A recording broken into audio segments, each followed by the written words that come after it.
La ruelle escarpée lui plaisait par sa fraîcheur et son silence, par son pavé toujours propre, que lavait, les jours de pluie, un torrent coulant des hauteurs.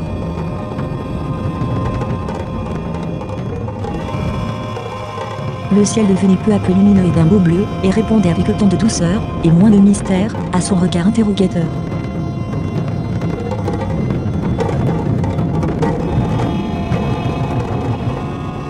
Un enfant s'amusait à voir une bille lancée contre des quilles, renverser tout sur son passage en multipliant les dégâts. Il riait plus encore lorsque la bille, après détour, hésitation de tout genre, revenait à son point de départ.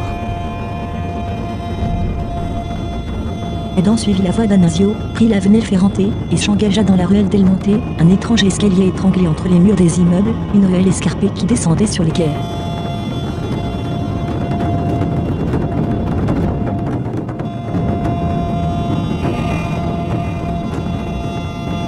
Quand Adam arriva, il eut, d'en haut, une étrange sensation, en regardant s'enfoncer la pente raide du passage, le plus souvent désert, connu à peine de quelques habitants des rues voisines. Adam s'arrêta devant une entrée basse, à la porte grillée, similaire aux autres portes locales.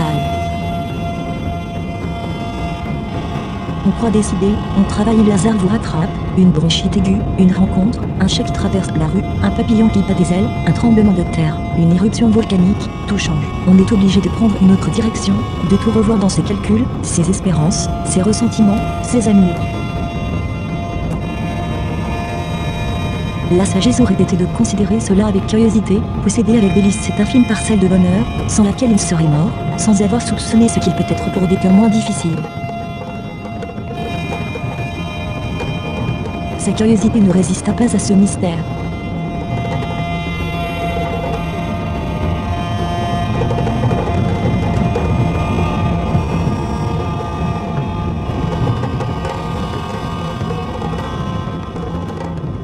Si la Providence abandonnait le soin du monde, tout se détruirait et rentrerait dans le néant. Cela l'irritait et le troublait.